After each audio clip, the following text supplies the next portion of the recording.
Olá, meus queridos, aqui é o professor Jussival. Nós vamos trabalhar nesse momento aula de Sociologia. Aula de Sociologia com a nossa temática hoje, que é Sociedade e Religião. Religião que é um dos fenômenos sociais que nós vamos estudar, é muito importante, né? Dentro da nossa disciplina, que é Sociologia. Nós já estudamos família, já estudamos o mundo do trabalho, já estudamos a escola, a sociedade de modo em geral. E agora vamos estudar uma coisa importantíssima, né? Junto da sociedade, que é justamente a religião. Então vamos começar a discutir essa temática por demais importante. Alguns dizem que não gostam de discutir religião, política e futebol, mas no nosso caso específico aqui não é a discussão em si, mas é definição. Nós vamos colocar aqui para vocês determinadas situações onde a gente vai refletir sobre o que de fato seria a religião, tá bom? Então vem comigo, me acompanhe, professor Jussival, aqui na nossa aula de Sociologia. Vamos analisar o que a autora do nosso livro coloca e propõe como sendo o que é religião. Aí você tem um tempinho para analisar o que é religião. Religião, o próprio nome já diz, religião significa religar. Religar algo, religar as ações humanas com um ente sagrado. E para nós o ente sagrado é Deus, certo? Então, religião significa religar, ligar, né, a alguma coisa. E esse alguma coisa para nós é Deus. Em outros lugares do mundo, você vai ter uma outra análise desse ente superior, que pode ser Buda, pode ser Alá, pode ser os deuses de tribos africanas, os deuses indígenas, enfim. Mas o homem, por natureza própria, ele tem essa necessidade de fazer este encontro e essa ligação com o Deus dele. Portanto, religião significa religar, tá bom? Bem, para iniciar a nossa discussão, nós vamos analisar aí o dia 21 de janeiro, que é o Dia Nacional do Combate à Intolerância Religiosa. Em janeiro de 2007, foi discutido amplamente nacionalmente e foi citado como lei, né? A lei de número 11.635 é uma lei que vai propor o combate à intolerância religiosa. No Brasil, nós seremos capazes de conviver naturalmente com diversos credos religiosos, mas ainda assim existe muito preconceito religioso. Existem muitos religiosos cristãos fundamentalistas, religiosos que não aceitam, por exemplo, só porque você é cristão, você não vai aceitar, por exemplo, as religiões africanas, né? Você critica as ações do candomblé, do espiritismo, né? E de vários outros tipos de religião que aí nós temos espalhados. Então, nós também temos a intolerância religiosa. A gente pensa, imagina que a intolerância religiosa é lá fora. É a imaginação de que quem é, por exemplo, muçulmano que não tolera cristão. Não tem nada a ver. Claro, tem tudo a ver, tem a ver também. Mas o nosso aspecto principal, em nível nacional, nós também agimos com intolerância, certo? Na medida em que eu não aceito a religião do outro, você está sendo intolerante. Muito mais do que isso, você começa a atacar, inclusive, a honra dos religiosos daquela religião, tá bom? Bem, discutindo inicialmente a religião, é importante nós constatarmos um fato social que é extremamente importante e também preocupante, que é o avanço da ciência que proporciona o declínio da religião. Mas aí o autor, a autora do nosso livro, coloca uma interrogação. Os avanços da ciência proporcionam o declínio da religião? Bem, será se isso aí de fato é verdade? Então vamos lá. Nós perdemos realmente quanto tempo com futilidades? Durante o nosso dia, que são 24 horas, quanto tempo a gente perdemos com futilidades? Com coisas no WhatsApp, com algo que não faz você ser um cristão melhor, hein? Você tira um tempo para fazer suas orações? Você tira um tempo para refletir um bom texto?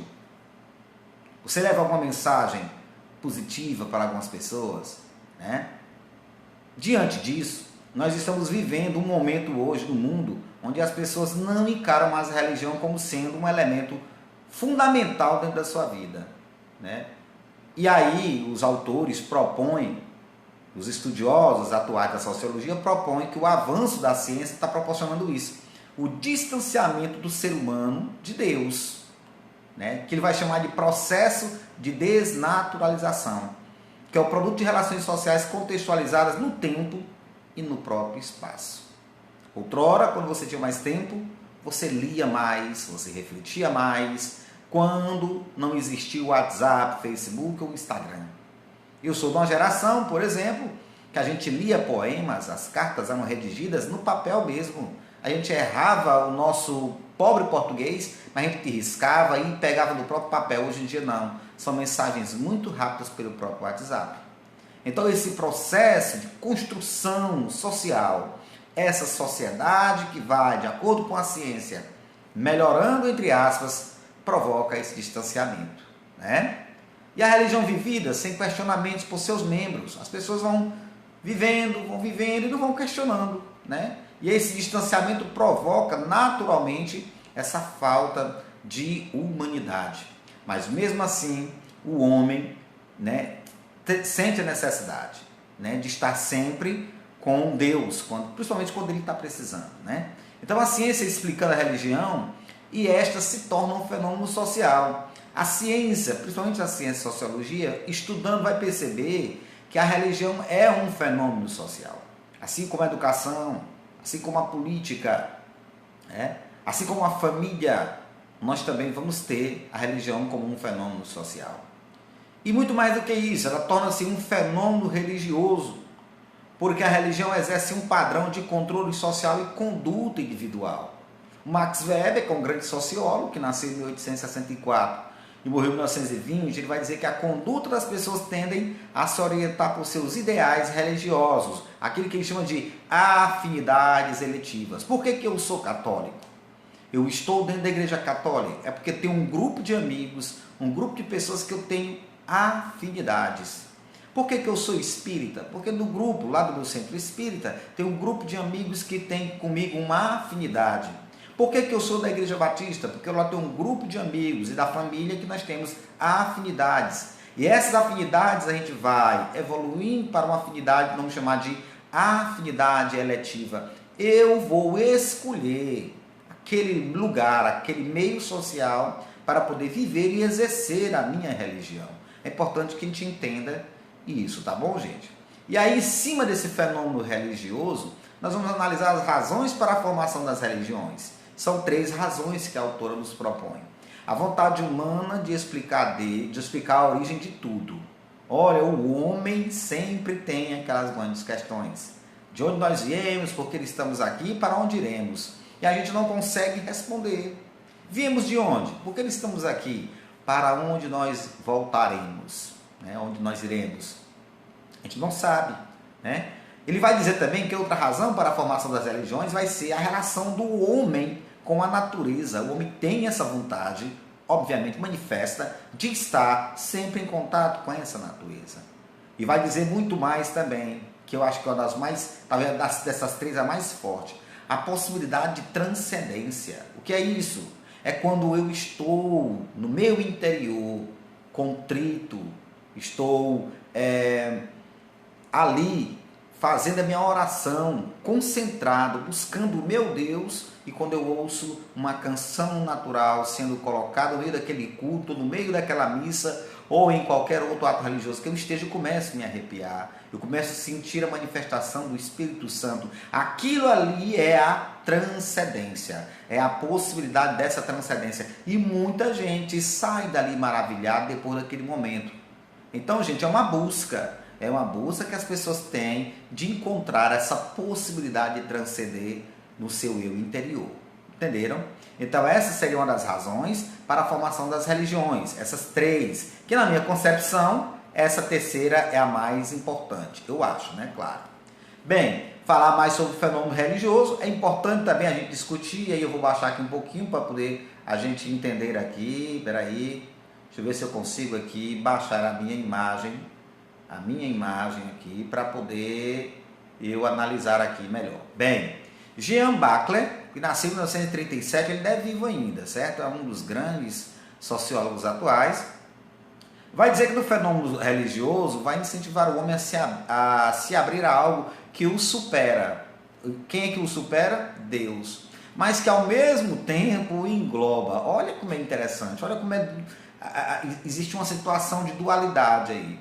O homem quer se relacionar com algo que o supera, mas ao mesmo tempo o inunda, o engloba, o que está junto dele, certo? E os responsáveis por essa produção do fenômeno religioso, eu posso colocar aqui 4. Jesus Cristo, quem foi esse cara? Quem é este homem? Por que ele é tão importante na história da humanidade? Um cara que nasceu numa manjedoura, né, em Belém, lá na região do Oriente Médio, né, um local dominado pelo Império Romano. Um homem que depois, com 12 anos de idade, vai dar aula para os doutores. Com 30 anos de idade, resolve pregar a palavra do pai dele.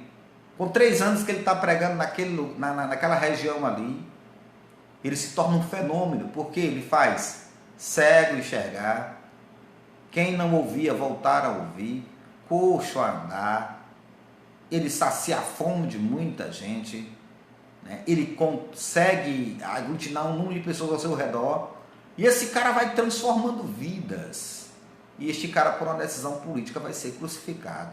E muito mais do que isso, esse cara depois retorna 3 dias depois e passa cerca de 40 dias com os seus, e depois ele sobe aos céus. Isso é muito forte, gente. Isso é muito forte, fundamentalmente naquele lugar, nesse momento onde vivia uma situação de domínio do Império Romano, dominando aquela região do Oriente Médio. E Jesus Cristo vai nascer ali.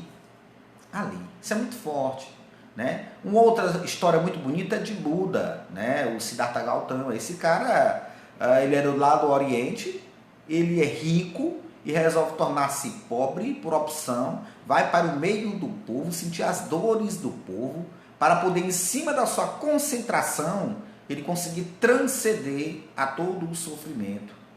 E este homem hoje, este ser Buda, ele até hoje é adorado e amado por várias sociedades do Oriente, sobretudo a China, o Japão, né? Nós temos também o caso, já do século VII, depois de Cristo, de Maomé.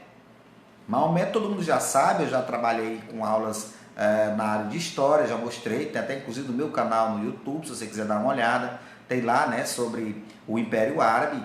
Quem foi Maomé? Um cara que viaja o mundo todo e depois ele volta trazendo uma pregação de um Deus único, também naquela região árabe, e esse Deus único para ele vai ser Alá, né? E essa história desse cara também é muito importante. Resultado, hoje o mundo todo, ou ele é cristão, ou ele é muçulmano, ou também estão com as religiões orientais, seguindo a transcendência de Buda. E aí nós temos também, gente, os deuses indígenas.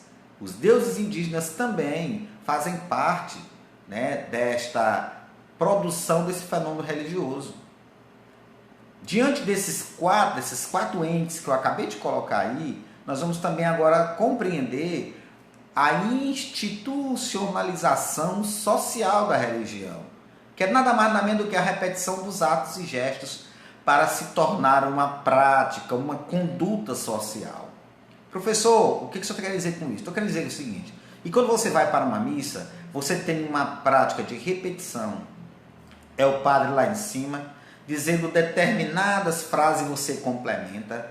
Depois ele levanta o Cristo, né? Lá mostra para todo mundo. Depois entra-se numa fila para poder receber o corpo de Cristo. Depois se ajoelha para agradecer. E depois tem o ato final de todo mundo ir para as suas casas. No mesmo jeito você também, as boas-vindas dadas no culto religioso quando chega na sua igreja evangélica. É a pregação do pastor. Depois também tem a partilha do próprio evangelho através da comunhão. E depois as músicas finais, os hinos finais, os avisos finais para todo mundo ir para casa. Da mesma forma também é lá com a religião de Maomé, o cara tem que se inclinar pelo menos 5 vezes, né, para poder estar fazendo suas orações diárias. Então tudo isso, gente, essas práticas religiosas, ela faz com que haja isso, a institucionalização social da religião, tá bom?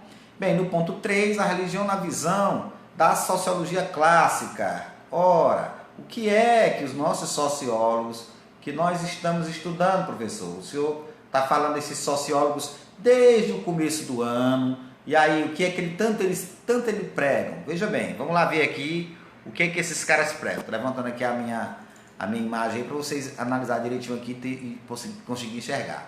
Primeiro, os sociólogos clássicos como o Augusto Comte, o Emile Durkheim, o Max Weber e o Karl Marx, cada um tem a sua visão relacionada à religião. Primeiro, Augusto Comte, ele vai dizer que o fenômeno religioso evolui do politeísmo ao monoteísmo conforme a história vai relatando sobre a vida humana na Terra. Isso é fato. No começo dos tempos, todas as sociedades eram politeístas, acreditavam em vários deuses. O que vai acontecer ao longo dos tempos é que nós vamos ter agora a aceitação do monoteísmo, de um Deus único. É o Deus Alá dos muçulmanos, é o Deus Javé, que é o nosso Deus, é Buda lá para os orientais e por aí vai. Então a gente percebe que, de acordo com o tempo, evolui de vários deuses que as sociedades acreditavam para acreditar num só Deus, no monoteísmo religioso. Emile Durkheim vai mais adiante. O Emile Durkheim vai dizer, prega que a religião assegura a estabilidade social, ou seja, a união da sociedade. Eu sempre digo, já imaginou se o homem não acreditasse em Deus? Que caos não seria? Se o homem não acreditasse que existisse a possibilidade de você, em vida, fazendo bem, indo para o céu, se fizer o mal, vai para o inferno. Se o homem não temesse nada disso, seria pior, seria um caos social. Então, Emile Durkheim vai dizer que a religião assegura essa estabilidade, essa tranquilidade, essa união da sociedade. Foi muito assertivo e muito feliz na sua análise do Emile Durkheim. Max Weber vai dizer que a aposta do declínio da religião conforme a sociedade moderna vai evoluindo. Aquilo que eu falei agora há pouco. Max Weber que defende essa ideia.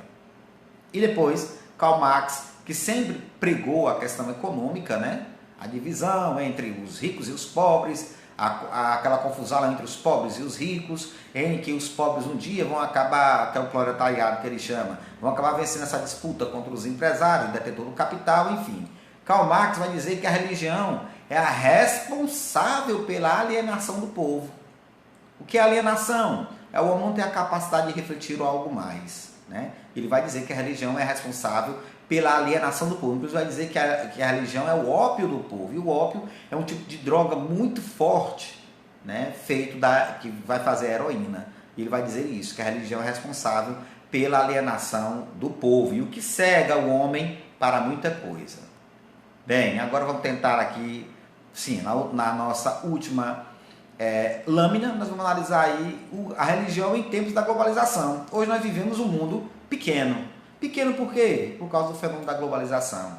O fenômeno social que une todas as grandes sociedades, as suas culturas, né? Entrelaçam-se, inclusive. Já até trabalhamos, inclusive, sobre a cultura. Ora, os conflitos religiosos do mundo estão existindo. Fundamentalismo religioso. É quando o cara é tão radical, que principalmente ali na região do Oriente Médio, o cara que acredita em Alá, que ele é fundamentalista e participa de grupo terrorista, ele coloca bananas de dinamite na sua cintura e entra numa lanchonete para matar um bocado de cristãos, porque eles acham que os cristãos estão errados no que diz respeito a acreditar no Deus Javé, o Deus Jeová, que é o nosso Deus. Olha só como é que é isso. Isso é uma loucura, né? Mas isso acontece no mundo todo. A gente vê esses ataques, o tempo todo está acontecendo aí no mundo, ataques religiosos, justamente por causa do fundamentalismo religioso. Ou seja, eu defendo a minha tese, não aceito a tese do outro e eu vou combater, inclusive, até a morte para que aquele cara acredite no que eu acredito. Isso é fundamentalismo, isso é radicalismo, certo? Mas aqui no Brasil, que beleza, que maravilha, eu acho muito lindo isso. Nós temos o sincretismo. Pessoal, o que é isso, o sincretismo? O sincretismo é a mistura de religiões. A gente é capaz de andar numa avenida, gente, onde nós temos, de um lado, a Igreja Assembleia de Deus, do outro, nós temos a Igreja Universal, do outro, a Sara Nossa Terra, do outro, a Igreja Batista, lá na frente, a Igreja Catedral das Dores da Igreja Católica, e você encontra lá na frente também um terreiro de candomblé, e todo mundo vive tranquilamente bem, todo mundo se respeita. Claro que a exceção aqui e acolá tem algum tipo de ataque, mas, de um modo geral, nós brasileiros aceitamos muito a questão da escolha livre de cada um acreditando na sua religião. Isso é que nós chamamos de sincretismo religioso no Brasil, essa mistura da religião, tá bom, gente? Então, por aqui a gente fica, a nossa aula sobre sociedade e religião. Espero que vocês tenham compreendido, basicamente, como é que nós vamos discutir, como é que a gente analisa né, esse fenômeno chamado de religião no meio da sociedade. Em uma outra oportunidade, a gente se encontra. Até breve!